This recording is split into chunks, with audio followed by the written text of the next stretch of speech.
안녕하세요. 저는 철없는 20대를 보내고 인생의 큰 사건을 30대에 겪고 이제서야 철이 든 여자입니다. 40대의 저는 더욱 현명한 사람이 되어 있을까요? 30대 중반을 넘어서는 지금 몇 개월 전 말도 안 되는 일을 겪고 우라가 터져 화병까지 걸리는 줄 알았습니다. 어딘가에 속 시원하게 이야기를 하고 싶어도 제 얼굴에 침 뱉는 꼴 같아서 꽁꽁 숨겨왔습니다. 제가 이렇게 남자 보는 눈이 개똥 같은 애인지 상상도 못했었는데 이런 일을 겪고 나니까 알게 되더라고요. 그럼 지금부터 제가 어디에도 말하지 못한 저의 파혼 이야기를 시작해 보도록 하겠습니다.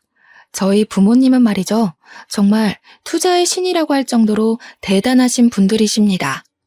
아니, 사실은 투자의 신이라고 하긴 좀 그렇고 땅 보는 눈이 유별나게 좋다고나 할까요? 운이 좋은 건가? 아무튼 젊은 시절부터 부동산에 관심이 많았다고 하셨어요. 신림동 땅값이 정말 저렴했던 시절 그곳에 땅을 여러 군데 봐두셨고 돈이 생기면서 조금씩 땅을 사서 모으셨다고 했습니다. 그 당시에 신림동은 뭐 상권도 정말 아무것도 없었고 다세대 주택들만 즐비하고 도로 상황도 별로였다고 했습니다. 산동네 같은 느낌이 물씬 들 정도로 오밀조밀하게 지어진 집들 때문에 불편함도 많았다고 했어요. 지금은 큰 상가도 들어오고 화려한 도시로 변했지만 그 당시에는 정말 아무것도 없었대요. 그런 땅을 조금씩 모으다 보니 꽤 많은 터를 가지게 되신 것이죠.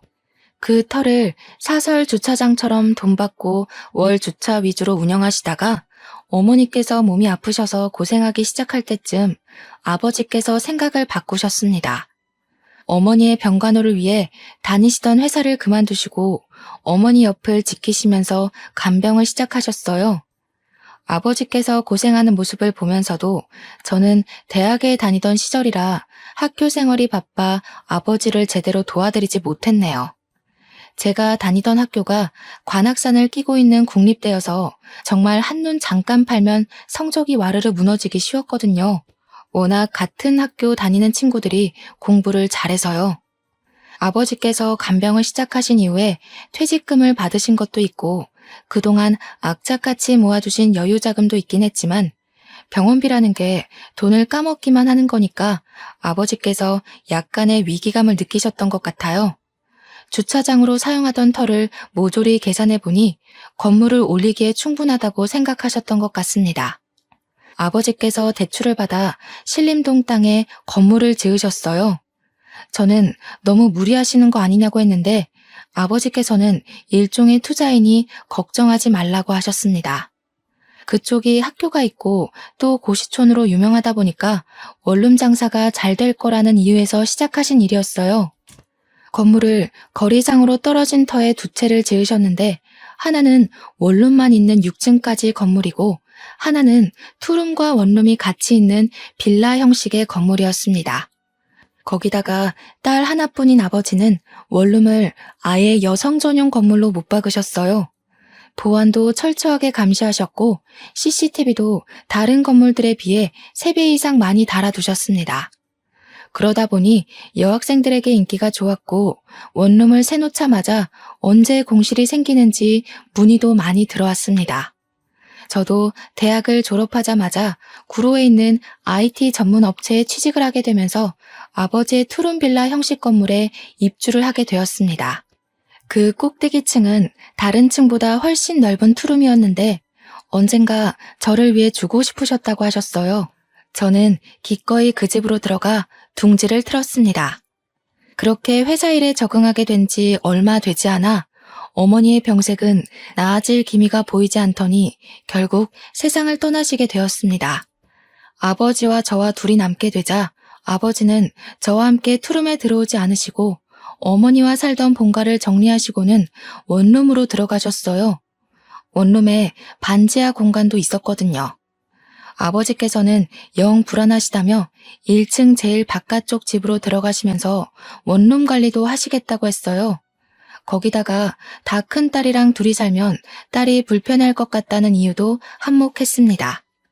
저는 괜찮다고 아버지 혼자 외롭게 사시는 것보다 같이 부대끼며 사는 게 좋지 않겠냐고 했지만 아버지는 끝내 거절하셨습니다. 혹시 남자친구라도 생기면 혼자 사는 게 편하지 않겠냐고 허허 웃으시더라고요. 저는 은근 민망했지만 오죽하면 저렇게까지 거절하실까 싶어서 혼자 살겠다고 했죠. 아버지는 건물 1층으로 들어가 원룸을 전체적으로 관리를 하셨어요. 경비도 서시고 세입자들이 불편해하지 않게 일일이 수리도 해주시면서 바쁘게 사셨습니다. 원룸촌 특성상 대학생들이 많이 살고 있었거든요. 거기다가 여성 전용으로 운영을 하다 보니 아버지께서 은근히 손보실 때가 많더라고요. 예를 들면 전구도 갈아 끼워주시고 수도관이 막혔다고 하면 기계를 이용해서 뚫어주시기도 하고요. 세입자들에게는 두 번째 아빠가 생긴 기분이 들게 해주고 싶다면서 굳은 일도 마다하지 않고 시간에 상관없이 세입자들을 도와주셨습니다. 가끔가다 지하철역에서 원룸까지 오는 길이 골목길이라 위험하다며 밤에는 손수 지하철역으로 마중도 나가주셨어요. 그러니 세입자들과도 관계가 좋게 유지가 되었고 대학을 졸업할 때까지 저희 원룸에서 나가지 않는 사람들도 있었습니다. 다른 원룸보다 건물도 신식이고 보안도 잘 되다 보니 월세가 비싸긴 했지만 그래도 공실 하나 없을 정도로 유명한 원룸이었어요. 오죽하면 신입생 중에 여학생이 집을 구한다 하면 공인중개사분들이 아버지께 공실 없냐고 따로 연락이 올 정도였습니다.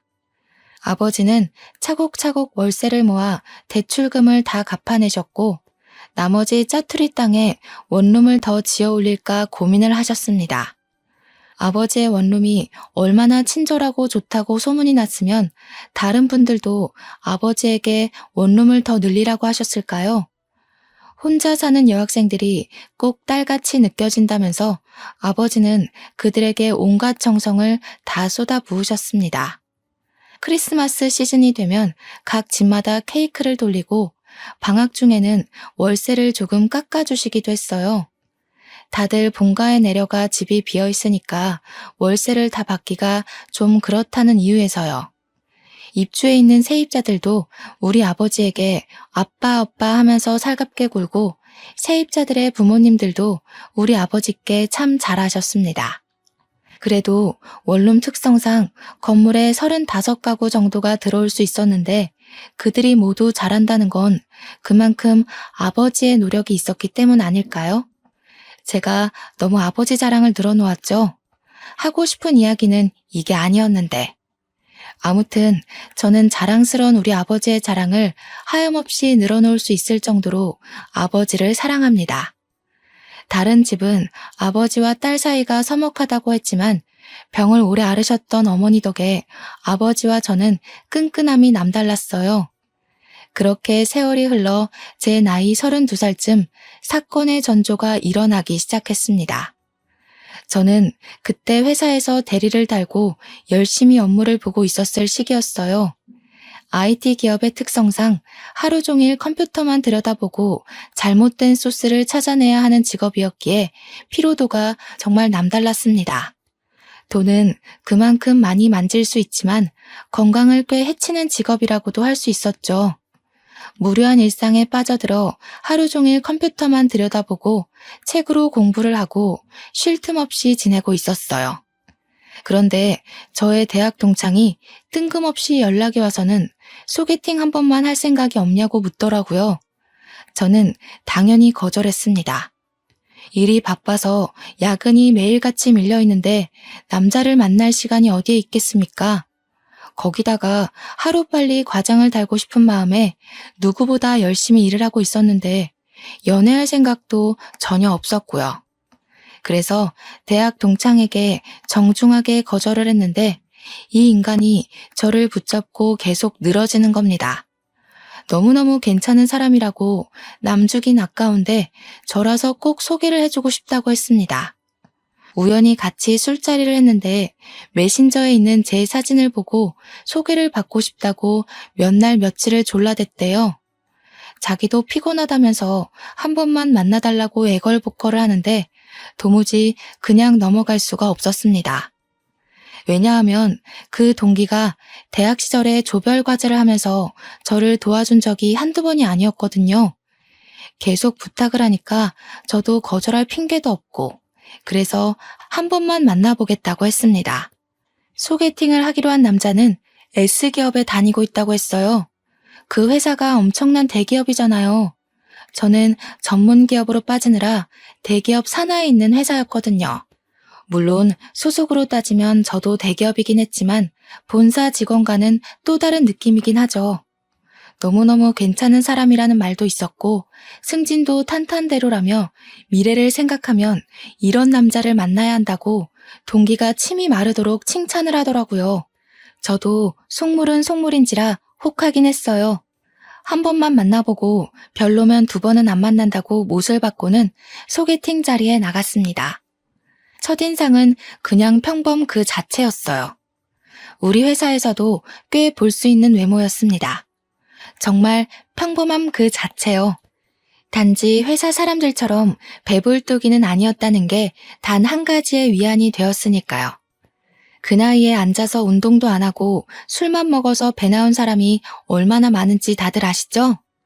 배는 없다는 사실이 안도감을 준다는 것에 웃음이 비죽 나올 뻔했지만 갈무리하고 밥을 먹었습니다. 그런데 식사 매너가 꽤 좋더라고요. 남의 음식을 탐내는 사람도 아니고 막 흘리거나 묻히거나 하면서 먹는 사람도 아니었고요. 그걸로도 나름 플러스가 되는 모습이었는데 이 사람이 은근 유머 감각이 있는 거예요. 툭툭 던지는 말이 어찌나 웃기던지 오래간만에 그렇게 웃으면서 밥을 먹어본 것 같네요. 대화도 잘 통하고 전문 분야에 대한 이야기가 나오는데 은근히 용어도 많이 알고 하더라고요. 전공도 아니고 그 분야에서 일을 하는 것도 아닌데 대화가 잘 통해서 물어보니까 저를 만나고 싶은 마음에 공부를 했대요. 그런 모습이 전부 플러스가 되면서 평범하게 생긴 얼굴이 장점 같아 보이더라고요. 더 못나지 않고 딱 평균인 얼굴이 얼마나 다행인가. 못생겼으면 밥 먹기도 싫었을 텐데 하면서 저 스스로를 다독이고 있더라니까요. 대기업 다닌다고 은근히 저 무시하거나 으스대거나 할 줄 알았는데 그런 것도 전혀 없었어요. 오히려 저에게 그 어려운 컴퓨터 언어를 다룬다면서 저를 축혀 세우더라고요. 우리 회사 사람들은 여자가 일만 하고 사근사근한 맛이 없다면서 저를 깎아내리기 바빴는데 말이죠.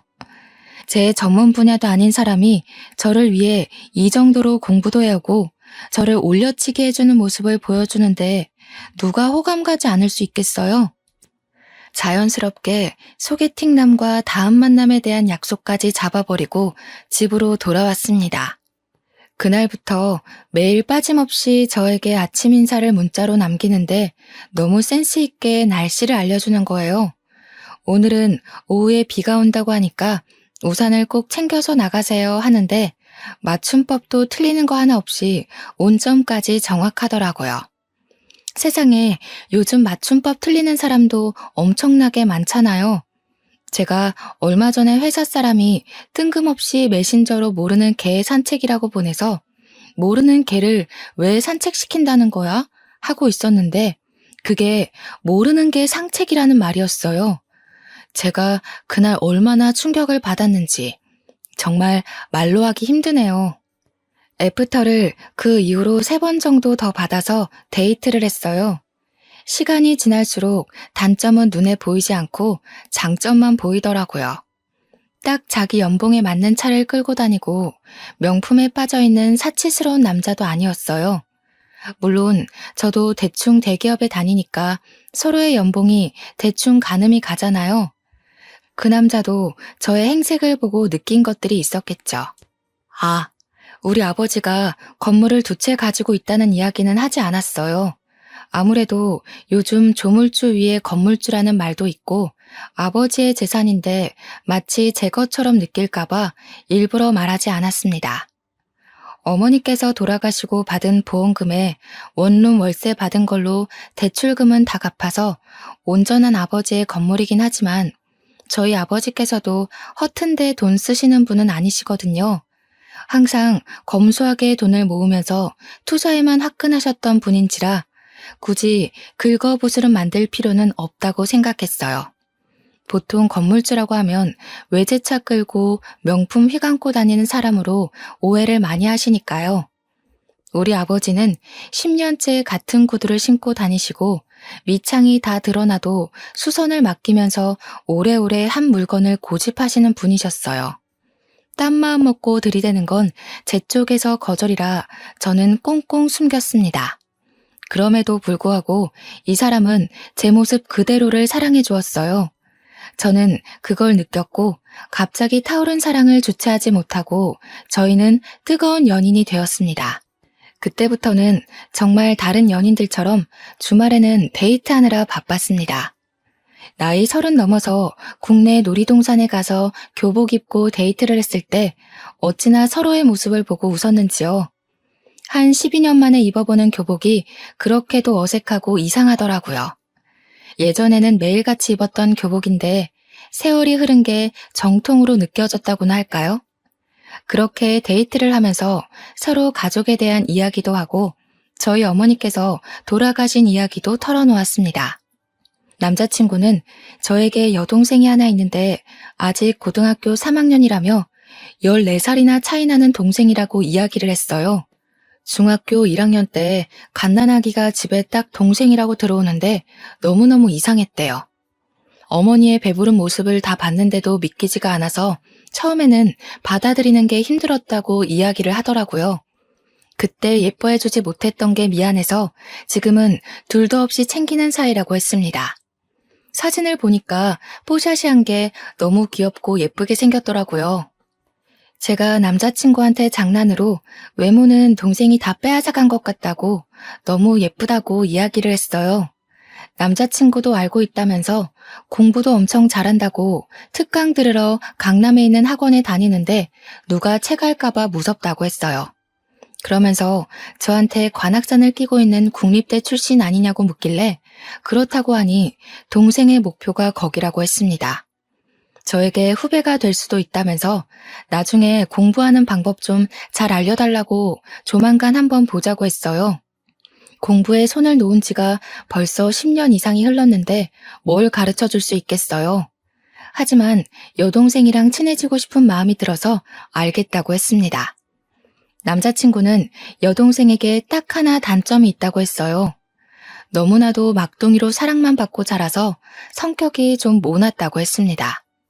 대학교에 가면 별별 인간들 다 모여 있을 텐데 거기서도 삐딱하게 굴면 학교 생활이 힘들 것 같다고 고민이라고 했어요. 너무 오냐오냐 키운 탓에 더 아나무인의 자기밖에 모르는 애가 된 것 같다고요.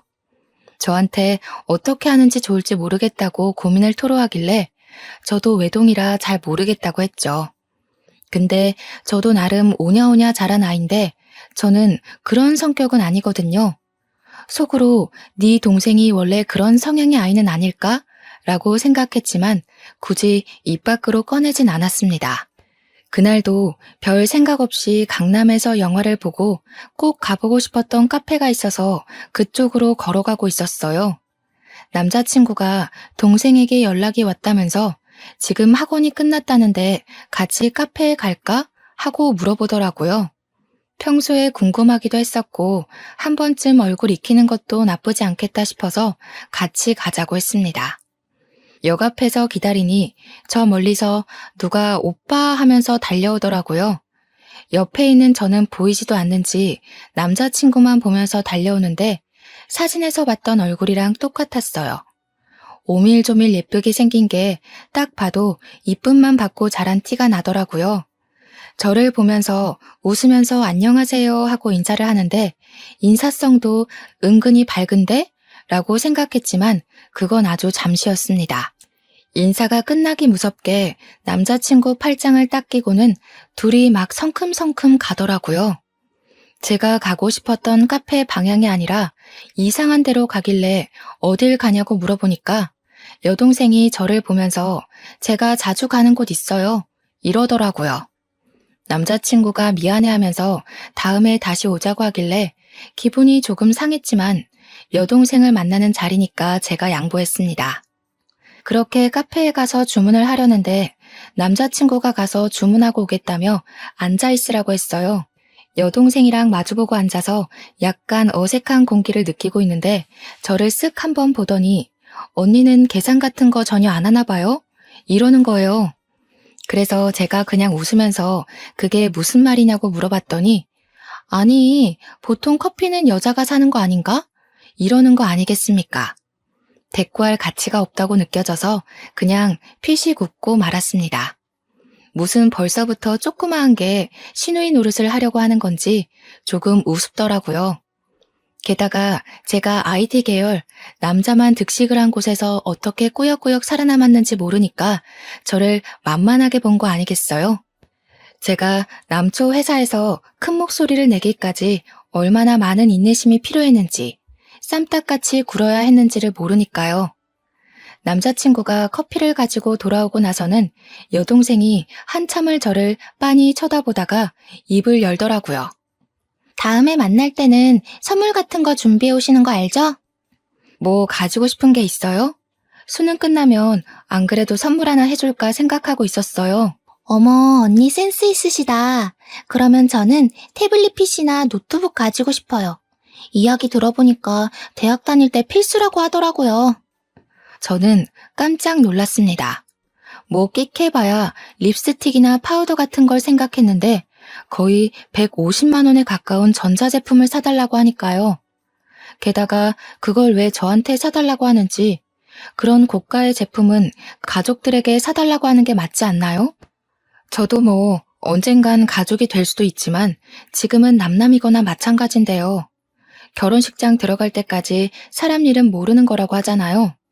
어이가 없어서 그냥 빤히 바라보고 있는데 남자친구가 이리저리 눈치를 보더라고요. 언니, 제가 우리 집 정말 막둥이라서 정말 예쁨 받으면서 자랐거든요. 제가 언니 싫다고 하면 우리 오빠랑 결혼 못할걸요? 그 이야기를 하자마자 남자친구가 여동생에게 조금 큰 소리를 냈어요. 왜 그런 말도 안 되는 소리를 하냐고 선 넘는 거라고 하면서요. 노트북은 자기가 사줄 테니까 저한테 그런 거 요구하지 말라고 딱 잘라서 이야기하니까 입을 삐죽 내밀더라고요. 신우 될 사람한테 그런 거 하나 못 해줘? 이러면서 끝까지 물고 늘어지는데 제가 그냥 남자친구 손을 꼭 잡으면서 말렸습니다. 나중에 저한테 커피 주문하고 받아오는 사이에 다른 이야기 한 건 없냐고 이야기하길래 그냥 없다고 했어요. 맘 같아서는 네 오빠랑 결혼할지 안 할지도 모르잖아? 라고 하고 싶었지만 남자친구가 상처받을까봐 말을 못하겠더라고요. 별말 안 했다고 걱정할 만한 일은 없었다고 잘 마무리한 뒤에 집으로 돌아왔습니다. 맥주 한 캔을 마시면서 다시 곱씹어 생각해봐도 조그마한 게 아주 기어오르는 꼴이 짜증이 났어요. 다음에 만나게 되면 제대로 한 방 먹여줘야겠다 하는 생각만 했습니다. 그렇게 남자친구랑은 불같은 사랑을 이어가고 있을 무렵 날이 점점 추워지더니 뉴스에서 수능날 최강 한파가 몰아닥칠 예정이라고 하더라고요. 그제야 달력을 보니 11월 중순이었어요. 12년을 수능만 보고 달려왔었는데 회사에 취직하고 삶이 바빠 그 시절 기억은 몽땅 사라진 건지 수능날이 언제인지도 모르고 살고 있었더라고요. 남자친구의 여동생이 수능을 보겠구나 싶어서 남자친구를 통해 초콜릿이랑 엿이랑 마카롱 같은 간식을 들려보냈습니다. 아직 결혼 이야기도 없는 상태여서 그 정도가 저에게는 최선이라고 생각했기 때문이었어요. 잘 전해줬냐고 물어보니까 남자친구가 저에게 여동생이 너무 고맙다고 했다면서 저에게 직접 감사 인사를 하고 싶다고 했대요. 휴대폰 번호를 알려줘도 괜찮겠냐고 물어보길래 그냥 알겠다고 했습니다. 제가 거기서 싫은데? 라고 해봐야 저만 이상한 사람이 될 것 같았거든요. 한 30분 있다가 모르는 번호로 문자가 하나 딱 들어왔는데 내용이 아주 가관이었어요. 선물은 감사한데요. 저 이런 거 잘 안 먹어서요. 크리스마스 겸 대학 입학 선물로는 태블릿 PC로 부탁드릴게요. 그 문자를 받자마자 기가 찼습니다. 저한테 무슨 입학 선물 맡겨놓은 사람처럼 구니까요. 거기다가 아무리 성적이 좋다고 해도 원하는 대학에 입학을 못하게 될 수도 있고 재수를 하게 될 수도 있잖아요. 너무 당당한 꼴에 배알이 꼴려서 남자친구한테 그대로 이야기를 했죠. 나 딱 한 번 봐놓고는 태블릿 PC 맡겨놓은 사람처럼 계속 사달라고 이야기하는데 내가 사줘야 하는 게 맞냐고요. 물론 제 월급으로 그거 하나 못해줄 형편은 아니죠. 그래도 사람이 괘씸하잖아요. 제가 진심으로 축하해서 사주는 거랑 맡겨둔 거 찾아가는 마냥 도둑놈처럼 내놓으라는 심보가 다르니까요. 그랬더니 남자친구가 상상도 못했던 일이었는지 무척 당황해하면서 자기가 알아서 하겠다고 했어요. 그러면서 저에게 여동생에게 바로 문자가 와서는 심통을 부리는 거예요. 우리 오빠한테 뭐라고 일렀길래 오빠가 화를 내고 그래요? 언니, 우리 오빠랑 결혼 생각 없나 봐요? 두고 봐요. 결혼 생각은 누구 덕에 자꾸 사라지네요. 저는 그 문자를 보내놓고 여동생의 번호를 차단해버렸습니다. 제가 뭐라고 저한테 그런 소리를 해대는지 너무 어이가 없었으니까요. 남자친구는 저에게 계속해서 사과를 했고 일단 저는 받아주었어요. 여동생 때문에 이 사람과 헤어지자니 제 마음이 너무 깊었던 거죠. 그렇게 한파가 지나가고 대학 입시 합격 발표가 났는데 여동생이 정말 제 학교 후배가 되었더라고요.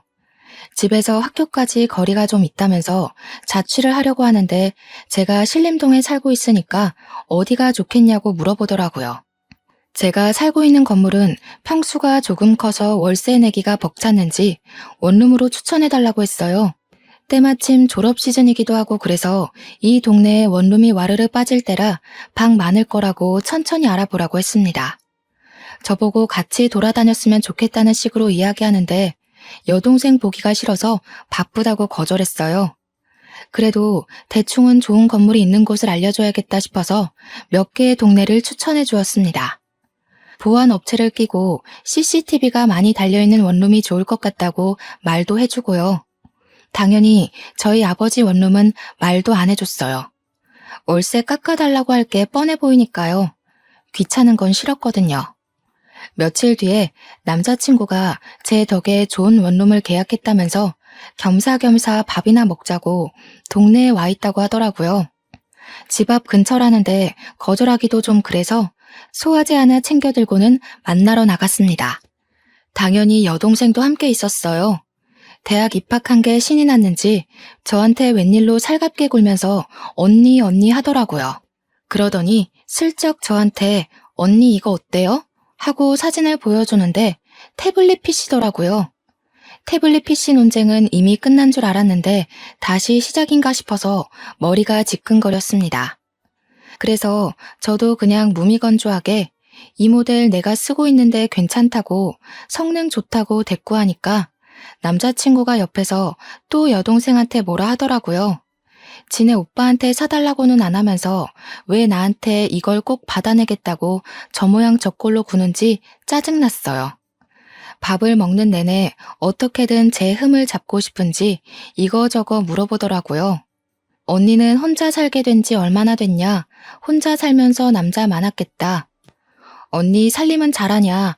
혼자 산 지 오래됐는데도 못하면 사람 아닌 거지 뭐. 언니 태블릿 PC로 뭐 하냐? 그냥 유튜브 보고 할 거면 자기 주면 안 되냐? 그런 이야기들이요. 대꾸하기도 귀찮아서 묵묵히 밥만 먹고 있으니까 남자친구만 계속 좌불안석이고 그날 아주 기분 나쁜 만남 이후에 여동생과는 또 한동안 마주칠 일이 없었어요. 그렇게 봄의 끝자락이 찾아왔고 남자친구는 대학 생활에 빠져있는 여동생의 자취방을 꾸며주느라 한동안 바빴습니다. 그런 와중에 저희가 만난 지 1년이 넘었으니까 남자친구네 부모님께서 저를 보고 싶어 한다면서 은근히 운을 뗐어요. 서로 경제 능력도 되고 집 구하는 것도 문제가 되지 않으니 결혼 이야기를 할 때가 됐다고 생각한 거겠죠. 그래서 저도 알겠다고 하고 오랜만에 아버지를 만나러 갔습니다. 남자 쪽에서 그런 이야기가 나왔으니 아버지에게도 알려드리는 게 당연하다고 생각했으니까요. 그런데 아버지의 얼굴이 많이 상해 있으셨어요. 불과 2달 전에 만났을 때만 해도 이 정도는 아니었던 것 같은데 어디 아프신 곳이 있나 걱정이 되었죠. 그래서 무슨 일 있냐고 여쭈어 보니 요즘 힘들어 죽겠다고 하시는 거예요. 원룸을 관리하시면서 죽겠다는 이야기는 한 번도 하신 적이 없으셨었는데 그러더니 아버지께서 1년만 참으면 된다고 하시더라고요. 세입자한테 무슨 문제가 있냐고 바로 여쭈어 봤죠. 원룸 특성상 2년 계약은 잘 안 하고 보통 1년씩 계약을 많이 하거든요. 그러니까 이번에 새로운 세입자들이 입주를 많이 했는데 그중 한 집이 좀 말썽이라고 하시더라고요. 벽지도 멀쩡한데 곰팡이 냄새 나는 것 같다고 도배도 새로 싹 해달라고 하고 뭐가 마음에 안 들고 저게 불편하다 하고 귀찮게 군대요. 전구 갈아 끼우고 하수구 뚫어주고 하는 건 다른 집들도 다 해주는 일이니까 그냥 묵묵히 도와줬는데 벌레를 잡아달라고 부른대요. 모기나 파리 같은 것도 다 잡아달라고 전화를 해서 귀찮게 한다는 거예요. 그래서 제가 미친 거 아니냐고 그런 걸 왜 해주냐고 전화를 받지 말라고 했죠. 그랬더니 아버지께서 딸이라고 생각하니까 무시를 할 수가 없다고 하시면서 저에게 왜 보자고 했냐고 물어보시는 거예요. 그제야 생각이 나서 남자친구네 부모님께서 저를 보고 싶어 하신다고 아빠한테도 소개해주고 싶다고 이야기를 했습니다. 자기가 미리 봐서 뭐 하겠냐고 결혼하기로 하고 나면 그때 보여주라 해서 알겠다고 했죠. 아빠랑 맛있는 밥까지 든든하게 먹고 그 주 주말에 남자친구네 부모님을 만나러 갔습니다. 그런데 그 자리에 꼴보기 싫은 여동생도 와 있더라고요. 인사부터 시작해서 이런저런 대화를 나누다가 대학 이야기 나왔어요. 예비 시부모님은 예비 신우의 대학에 자부심이 있어 보였고 저도 그 학교 출신이라고 하니 너무나도 좋아하셨습니다. 자취하는 동네도 비슷하던데 미리 친해지면 좋겠다. 참 야무지게 생겼다면서 저를 벌써부터 며느리 취급을 해주셨어요. 그런데 제 이야기 위주로 돌아가는 그 자리가 싫었던 건지 철없는 예비 신우가 분위기를 확 깨더군요. 근데 언니네 엄마는 왜 돌아가셨어요? 저한테는 아픈 이야기인데 저런 이야기를 아무렇지 않게 물어보는 게 솔직히 선 넘는 짓이라고 생각했어요. 그게 왜 궁금한데요? 아니 가족력이 있을 수도 있으니까요. 그런데 웃긴 게 예비 신우가 저런 이야기를 하는 동안 말리는 사람이 하나도 없었다는 겁니다. 그래서 저도 참지 않고 이야기를 했죠. 한 방 먹이고 싶다고 예전부터 생각해 왔으니까요. 아가씨 들창코인 건 왜 그렇게 생겼어요? 가족력이에요? 이러면 기분 안 나빠요? 예비 신우의 얼굴이 예쁘게 생기긴 했는데 정면에서 봐도 콧구멍이 보일 정도로 살짝 들창코였거든요. 수능 끝나자마자 계속 코 수술하고 싶다고 노래를 불렀다는 걸 예비 신랑에게 들어서 알고 있었어요.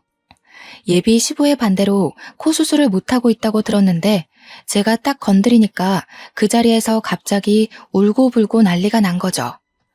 예비 신랑이 일어나자고 하길래 저는 아무렇지 않게 인사를 드리고 일어났습니다. 그랬더니 예비 신랑이 저한테 신우가 철없이 굴긴 했는데 거기서 저까지 꼭 그래야 했냐고 질책을 하더라고요. 지금 누구 편을 드는 거야? 나는 딱 한마디 했거든? 우리 엄마 걸고 넘어지는 거 절대 못 참는다고. 차라리 결혼하지 말자고 했어요. 그랬더니 예비 신랑이 놀래가지고 그런 거 아니라고 자기가 따끔하게 혼내겠다고 헐레벌떡 이야기를 하는데 믿을 수가 없죠. 제가 결혼 다시 생각해보겠다고 하고 화가 나서 집에 돌아왔습니다. 근데 예상치 못하게 예비 시모가 연락이 온 거예요. 저랑 만나서 이야기 좀 하고 싶다고. 예비 신우를 너무 버릇없이 키워서 미안하다고 사과를 하셨어요. 예비 신랑의 이야기를 들어보니까 똑부러지고 야무진 친구던데 꼭 며느리 삼고 싶다고 생각했다면서 결혼에 대해 다시 생각하겠다는 거 빈말이길 바란다고요. 그래서 저는 솔직하게 이야기를 했습니다. 우리 어머니에 대한 이야기를 그런 식으로 소비하는 거 싫다고요. 신우가 직접 와서 저에게 사과를 했으면 좋겠다고 하니까 꼭 그렇게 해주겠대요. 그러더니 진짜 저한테 울며 겨자 먹기로 사과하러 온 거 있죠? 하기 싫은 티 팍팍 내긴 했지만 예비 신랑하고 예비 시모가 저한테 미안해하면서 그러니까 신우도 별 수 없죠. 저한테 잘못했다고 하길래 우리 어머니 이야기 2번 다신 입에도 올리지 말라고 하니 알겠다고 했어요. 그런데 이게 기폭제가 된 건지 시댁 쪽에서 더 질질 끌고 있냐고 이제 33살이니까 결혼할 나이가 됐다면서 빨리 상견례를 하자고 했어요. 뭐 신우만 아니면 나쁠 일 없겠다 싶어서 저도 좋다고 했습니다.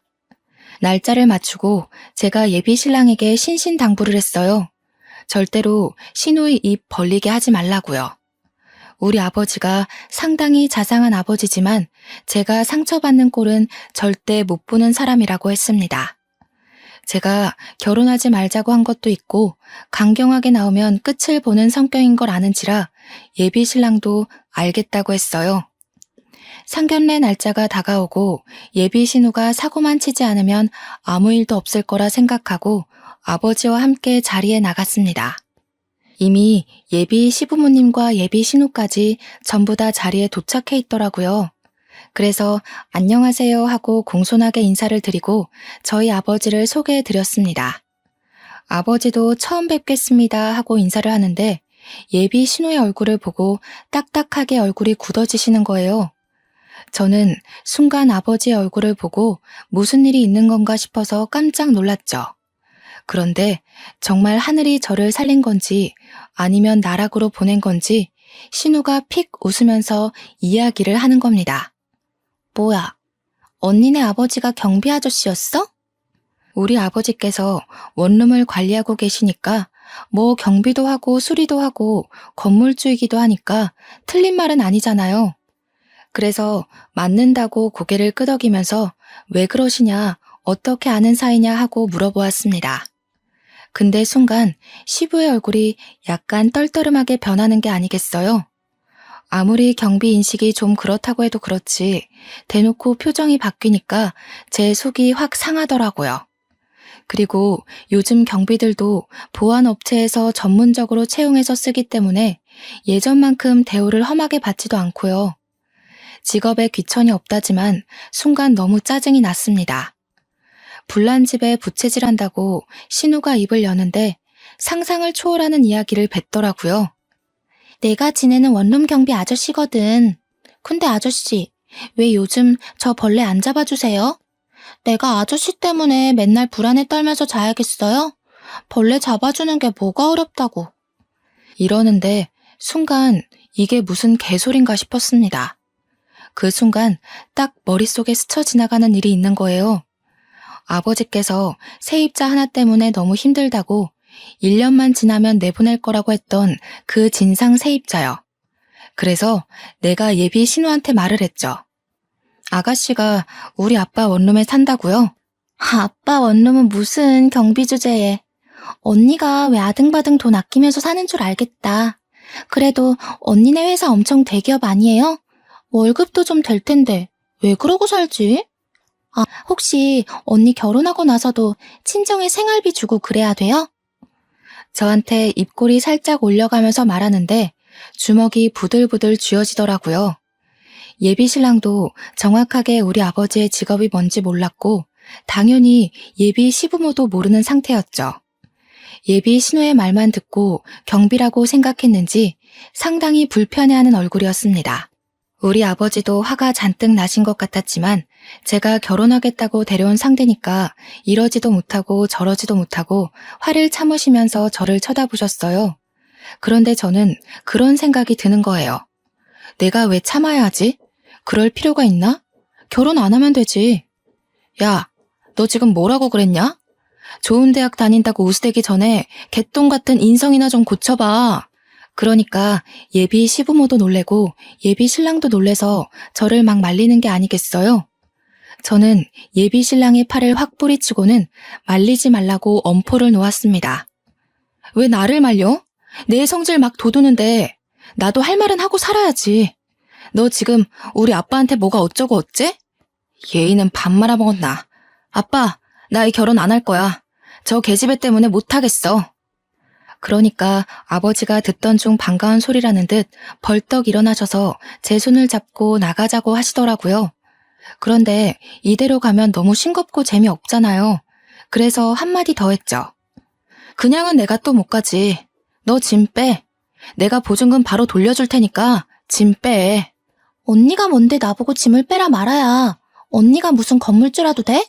사태 파악이 안 되는지 저를 보고 강짜를 놓더라고요. 예비 신랑도 예비 시부모도 모두 이게 다 무슨 일인가 싶어서 눈치만 보고 있고요. 그때 저희 아버지께서 딱 나서서 이야기를 해주셨어요. 그래요, 아가씨. 내가 거기 건물주네. 내가 그 건물 관리도 하고 주인이기도 하고 세입자들 안전을 위해 경비도 서고는 한다네. 그러자 그쪽 가족들의 얼굴이 확 굳어지더라고요. 경비인 줄 알고 우습게 여겼는데 건물주라고 하니까요. 내가 호의를 베풀면 같이 베푸는 사람이 있고 만족하지 못하고 욕심을 부리는 사람들도 있더라고. 아가씨는 후자였지. 욕심을 부려도 유분수지 어느 건물주가 세입자 벌레를 잡아주나? 아가씨가 난리를 쳐서 내가 방역도 철저하게 하고 벌레 잡는 업체와도 계약을 했네. 그런데 아가씨네 방에서만 유독 난리도 아니더구먼. 쓰레기를 버리지 않고 쌓아두고 악취나는 옷도 켜켜이 쌓아두고 하수구 막히는 것도 아가씨 머리카락이 막아둔 거지 수도가 문제가 아니더라고. 예비 신호의 생활이 문제라고 이야기하니 시댁 식구들의 얼굴이 모두 새빨갛게 변했습니다. 하지만 아버지의 말은 여기서 끝나지 않았죠.